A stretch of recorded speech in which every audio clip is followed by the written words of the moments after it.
Hello. എടോ തന്നെയല്ലടോ ഞാൻ പ്രേമിച്ചത്. ആ അങ്ങനെയൊക്കെ ആയിപ്പോയി. പിന്നെ എന്തൊക്കെയുണ്ട് വിശേഷം? Really miss you. എത്ര നാൾ കാത്തിരുന്നു തന്റെ സൗണ്ട് ഒന്ന് കേൾക്കാൻ. പിന്നെ വൈഫും കുഞ്ഞും എന്തു പറയുന്നു? എത്ര കുട്ടികളുണ്ട്? ഒരാള്. അവരൊക്കെ നാട്ടിലല്ലേ? കൊണ്ടുവന്നില്ലേ? ഞാൻ സമാധാനമായിട്ട് നിൽക്കുന്ന കണ്ടിട്ട് എന്തെങ്കിലും ബുദ്ധിമുട്ടുണ്ടോ?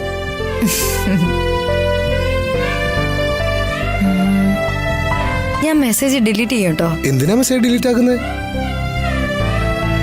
വെറുതെ ഹസ്ബൻഡ് കണ്ട വഴക്കു പറയും. എന്തേ സംശയമുണ്ടോ?